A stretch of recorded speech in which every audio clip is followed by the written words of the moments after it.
Okay, you're all welcome to number 5 question of 2015 past questions. Okay, waec past question. So this says a trapezium PQRS is such that PQ is parallel to RS. Okay, now when they say PQRS, whenever you see something like this, it must follow each other.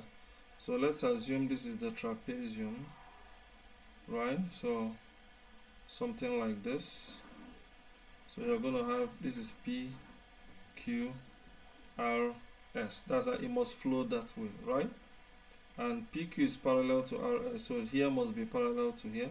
Of course, in a trapezium, two sides must be parallel to each other. And the perpendicular P to RS is 40 centimeters. So from P joining RS is 40 centimeters. And of course, if you know the rules of trapezium, if here is 40 centimeters, it means that here is also 40 centimeters, right? If PQ is 20 centimeters, so this is 20 centimeters, and SP is 50 centimeters, this is SP, okay, this is 50 centimeters, and SR is 60 centimeters, that means the whole of this is 60 centimeters. Calculate correct to two significant figures the area of the trapezium. Well, that shouldn't be a problem since we know the length of the two parallel sides and we know this, because area of a trapezium, area is supposed to be half A plus B then times height. So this will be half A and B are the parallel sides, which is 20 and 60. So this is going to be 20 plus 60 times H, height. The height here is 40. So this is going to be half times 20 plus 60 is 80, then times 40, right? So this is 3,200 divided by 2. That will give us 1,600 centimeters square. Yeah. So that's the answer for the area of the trapezium. Then the next we're asked to find is angle QRS. QRS, that's this angle here. Okay, so let me call this angle theta. Now we have work to do here. Okay. So we can do something here to find this. If we can find this, we can find this. And how to go about this, I guess that's the reason why we are given here to be 50, because this makes a right angle triangle. So we can use Pythagoras theorem. Let me call here x and call here y. We can use Pythagoras theorem to find Sx. So I can say Sx squared. Okay, let me say 50 squared because this is the hypotenuse, is equal to the Sx squared plus 40 squared.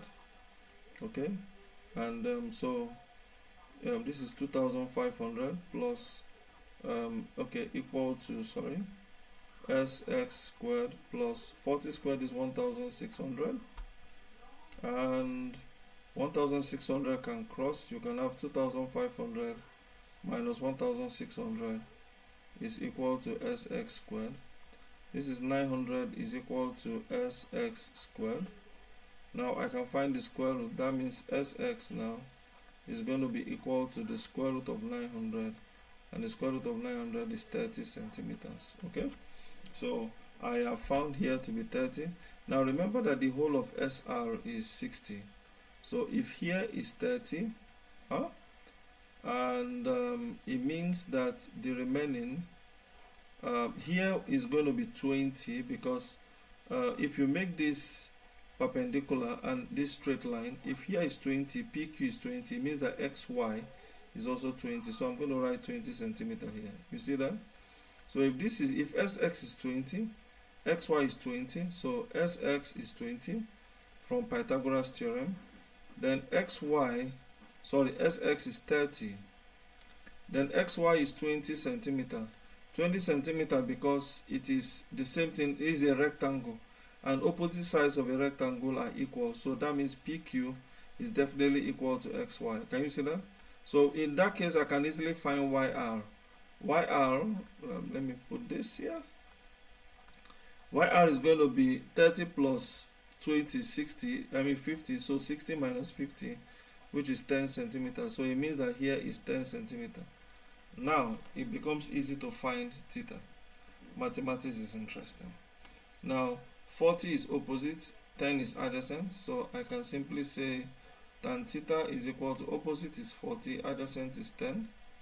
So we can say tan theta is equal to 40 divided by 10 is 4. So theta now is going to be tan inverse of 4. And tan inverse of 4, let me use my calculator to do that. So we have tan inverse of 4 is going to give us 75.96. 75.96 degrees. Okay, 75.96 degrees. So that is the answer to the question. Wow, quite interesting. Okay, see you in my next video. Okay.